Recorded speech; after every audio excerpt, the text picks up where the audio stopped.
Let's start off with our big story actually first today, the coronavirus. It's a serious thing, and now there's 2 confirmed cases in the United States. The first one was in Washington State.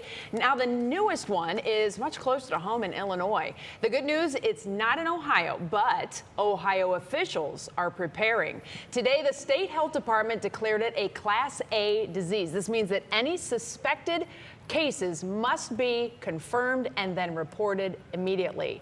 So the question would be, how worried should we be about this? As a mom, I'm very concerned about this. I have elderly parents. I'm very concerned for them. Anytime there's something going around in this time of the year, it's always going around. We need to ask the experts, and we asked Drew Horansky to do just that. Hi, Drew. Well, I am not the expert, and I'm a parent as well, Betsy and Mike, so I'm certainly concerned. The numbers, they continue to climb today. More than 830 people are now sick in Asia, Europe, and the United States. At least 26 people have died, while thousands are under observation tonight, about 50 from what we can tell inside the United States. So, should we be worried? Well, of course we should be. The likelihood, though, of getting this is slim.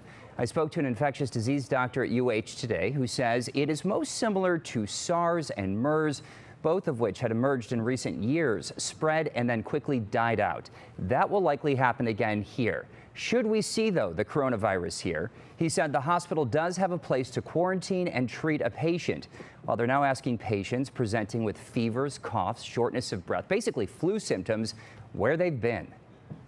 And now we are raising awareness among our first-line providers about the need to ask if somebody has been in either areas of China where the epidemic was within the last 14 days, or has been in contact with any person who was ill and was in those areas.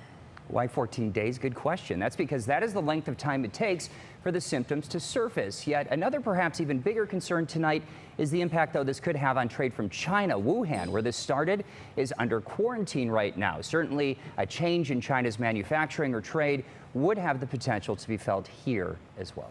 Well, I got to ask you, Drew, because, you know, this is way over in Wuhan, China, and now it's in Seattle, and now it's in Chicago. It kind of seems like it's getting a little bit closer to us.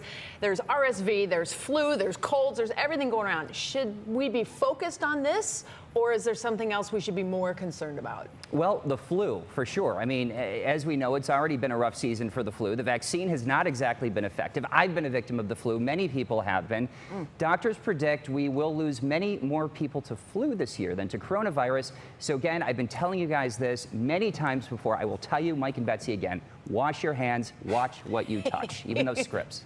Monica Robbins is emanating from you right now. Wash your hands, wash your hands, wash your hands. Yep. We do tend to, thanks Andrew, appreciate it, man.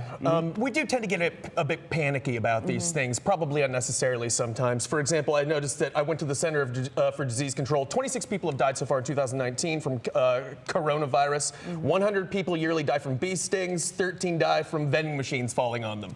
So I'm saying let's not panic about these numbers until we actually start seeing something that's there. But obviously, wash your hands, folks. Wash your hands.